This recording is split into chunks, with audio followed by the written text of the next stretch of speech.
हमारे साथ हैं आजाद समाज पार्टी के एक बहुत बड़े हस्ताक्षर और साथ ही बागपत के एक बहुत बड़े हस्ताक्षर तारिक साहब, तारिक परवेज साहब।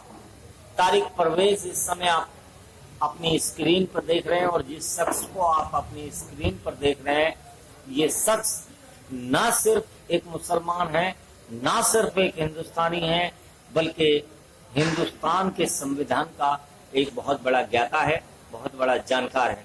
और ये दावा ये शख्स ने नहीं किया, इसके साथ किसी व्यक्ति ने नहीं किया, बल्कि ये दावा करता है वर्ल्ड हेडलाइन न्यूज। सर, आपका स्वागत है। और हम ये चाहते हैं कि संविधान जो भारत का है, हमने बहुत सारी मजलिसों में, बहुत सारे सेमिनार में, बहुत सारी मीटिंग्स में आपको सुना है, जिसके तहत हम ये कह सकते हैं कि आप संभवतः संविधान के जानकार हैं।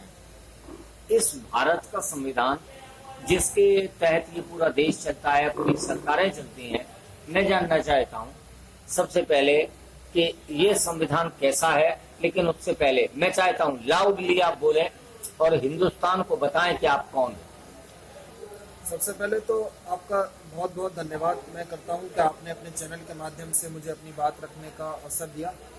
साथ ही संविधान की अगर हम बात करें तो संविधान हमारे लिए बिना बारूद का हथियार है। और यह हथियार ऐसा है कि हम किसी भी दुश्मन को, किसी भी तानाशाह को, किसी भी फिरका परस्त ताकतों को हम इस संविधान जैसे हथियार को अपने साथ लेकर उन्हें हम मिट्टी में मिलाने का काम कर सकते हैं। जो डॉक्टर बाबा साहब भीमराव अंबेडकर ने 2 साल 11 महीने 18 दिन में जो हमें संविधान दिया, वो संविधान 5000 साल की गुलामी की जंजीरों को तोड़ता है और दुनिया में भारत की सरजमीन पे न्याय, समानता, समता, बंधुत्व और भाईचारे को कायम करने की बात करता है। सर, आपने अभी कहा कि कितने महीने, कितने दिन और कितने साल की जंजीरों को तोड़ता है, जरा मैं दोबारा सुनना चाहता हूँ आपसे।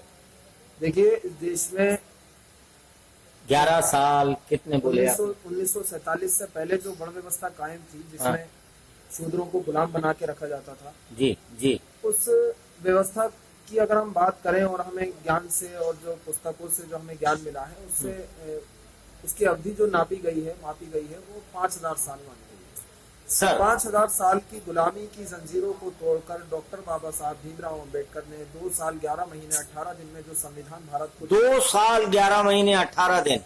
एक और शख्सियत हमारे साथ हैं, लेकिन वापस चलना पड़ेगा हमको तारिक साहब के बाद।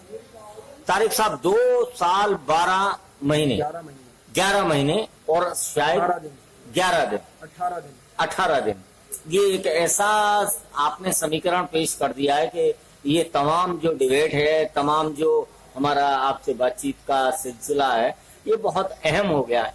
मैं आपसे जानना चाहता हूँ कि इतनी लंबी अवधि में डॉक्टर भीमराव अंबेडकर ने हिंदुस्तान की लगभग 40% आबादी को दरकिनार क्यों कर दिया? और मैं अपना सवाल यहाँ से शुरू करता हूँ कि आप मुझे बताइए कि इस देश के अंदर, इस आजादी में, हिंदुस्तान की आजादी में मुसलमानों का कोई हस्तक्षेप था या नहीं था? देखिए, मुसलमानों का हस्तक्षेप तो मेरे पास एक किताब है, लहू बोलता भी है, जी जी जी जी, लेखक है शाहनवाज कादरी। उस किताब को मैंने पढ़ा है तो 2.25 लाख आलिम दीन ने देश के लिए कुर्बानी दी। जिस देश की आजादी के लिए 2.25 लाख आलिमों ने कुर्बानी दी, वहाँ, और इस बात में थोड़ा सा वहाँ सर मेरा सवाल वही होता है, मुझे भी संविधान से बड़ा लगाव है, मैं भी संविधान का बड़ा हिमायती हूँ, लेकिन मैं आपसे पूछना चाहता हूँ तारिक साहब, जो आपने एक बात बोली है, मैं आपकी कदर करता हूँ, आपकी बात की कदर करता हूँ, लेकिन मैं आपसे जानना चाहता हूँ कि संविधान में लिखी हुई बात में 40% आबादी को दरकिनार क्यों कर दिया? इस देश के अंदर जो मुसलमान रहते हैं, जिन्होंने, आपने ही कहा कि इतने लोगों ने हिंदुस्तान में शहादत दी, जो कि एक स्वतंत्रता संग्राम में मानी जा सकती है, उन लोगों को दरकिनार क्यों कर दिया गया इस संविधान के अनुसार? और इसका उदाहरण सबसे पहले मैं देना चाहता हूँ, मेरी बात पूरी नहीं हुई। सर, इस संविधान में कहीं भी मुसलमानों को आरक्षण की बात क्यों नहीं कही गई, जबकि मुसलमानों की कम्युनिटी में मेहतर भी हैं, मोची भी हैं, हज्जाम भी हैं। देखिए, इस बात को मैं क्लियर कर दूं, और ये भारत में बहुत बड़ा भ्रम है जिसको इस थोड़ा वीडियो के लाउडली माध्यम बोलेंगे से, तो अच्छा लगेगा सर। इस इंटरव्यू के माध्यम से मैं इस भ्रम को दूर करना चाहूंगा। डॉक्टर बाबा साहब भीमराव अंबेडकर ने जब इस देश के दबे कुचले समाज को आरक्षण दिया, हाँ, तो उस आरक्षण में उन्होंने कभी भी ये तय नहीं किया कि ये फला धर्म के या फला जाति के व्यक्ति को आरक्षण मिलेगा। हाँ, उन्होंने कहा जो सामाजिक और आर्थिक रूप से पिछड़ा हाँ, व्यक्ति है, हाँ, जो पिछड़ा वर्ग है, उसे आरक्षण मिलेगा। हम्म, जिसमें 28 अगस्त 1950 को पंडित जवाहरलाल नेहरू ने संसद में एक अध्यादेश लाकर, जो हमारे कांग्रेस के प्रधानमंत्री थे, उन्होंने मुसलमानों के आरक्षण को खत्म करने का काम किया। डॉक्टर बाबा साहब भीमराव अंबेडकर ने आरक्षण दिया था। और आज जो हमारे SC ST OBC का आरक्षण है, उसको भी खतरा है, जिसकी लड़ाई हमारे राष्ट्रीय अध्यक्ष आजाद समाज पार्टी के भीम आर्मी के प्रमुख बड़े भाई पहली बात चंद्रशेखर आजाद लड़ रहे हैं। सर तारिक साहब, मैं आपसे जानना चाहता हूं कि आरक्षण किसको मिलना चाहिए?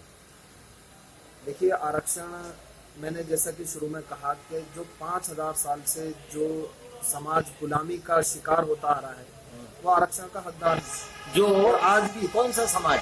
SC ST OBC मुस्लिम समाज, वो कौन सा और- समाज सर, जिसके पास में सल्तनत रही, वो समाज वो ओबीसी की, सल्तनत, वो समाज जो मुख्य धारा से दूर रहा, यानी गरीब रहा, गरीब रहा, किसी और- भी कास्ट का हो, हाँ, किसी भी हाशी वर्ग का हो। हाशी पर खड़ा रहा, दो हाँ। राहें पर खड़ा रहा।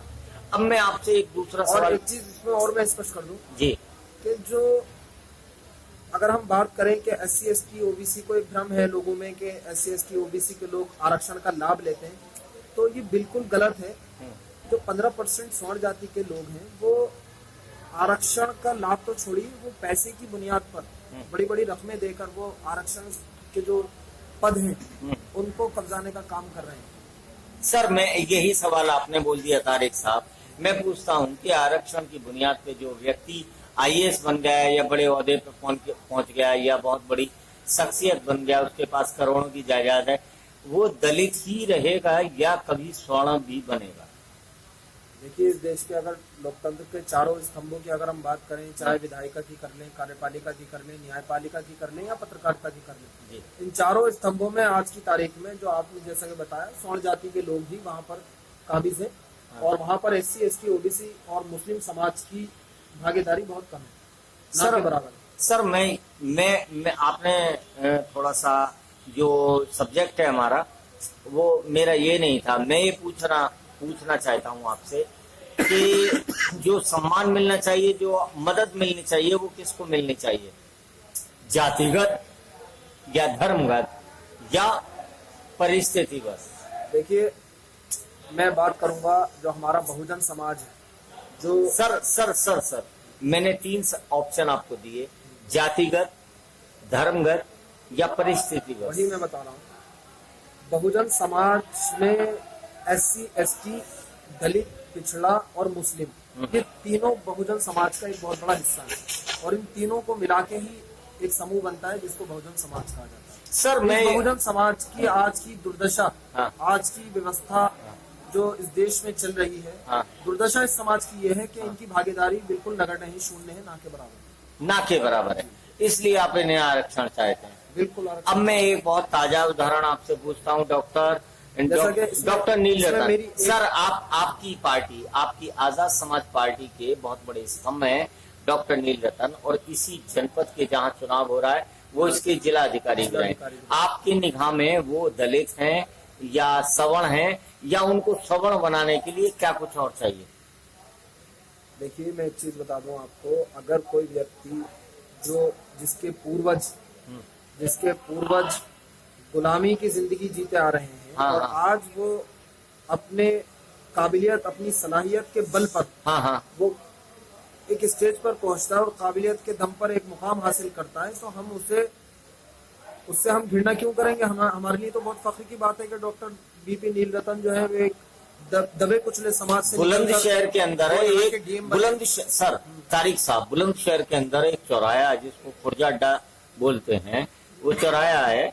और वहां पर एक मोची पुश्तैनी समय से, पुश्तैनी यानी 2-3-4 पीढ़ी उसकी गुजर गई, वो आज भी चप्पल काटता है। उसको आरक्षण कब मिलेगा अगर डॉक्टर नीलरतनी ये दलित बने रहेंगे? देखिए सर मैं आपसे जानना चाहता हूँ, आपका नाम? इमरान मलिक है, मैं बागपत से जिला प्रभारी हूँ आजाद समाज। बागपत से जिला प्रभारी हैं। सर मैं आपसे जानना चाहता हूँ, एक व्यक्ति जो बुलंदशहर के एक चौराहे पे उसके पुश्तैनी काम है कि वो चप्पल काटता है, उस व्यक्ति को कभी सवर्ण बनने का मौका मिलेगा या नहीं? आरक्षण किसको मिलना चाहिए? एक उस व्यक्ति को जो वास्तव में पुअर है, गरीब है और एक ऐसी जिंदगी जी रहा है, या फिर एक आईएएस अधिकारी को जिसको कि 1,60,000 रुपए पेंशन मिलती है? आरक्षण उस लोगों को मिलना चाहिए जो गरीब जाति से और परिस्थितिगत, जो कोई भी वो जात से किसी से भी हो, लेकिन आरक्षण उस लोग को मिलना चाहिए जो गरीब है ज्यादा, जो जैसे आपने बताया कि एक मोदी की जिंदगी गुजार रहे, तो ऐसे लोगों को आरक्षण मिलना चाहिए। हम और हमारी पार्टी भी इसके पक्षधर है। आपकी पार्टी, आपका शुभ नाम मैं जानना चाहता हूँ? डॉक्टर इमरान मलिक। इमरान मलिक।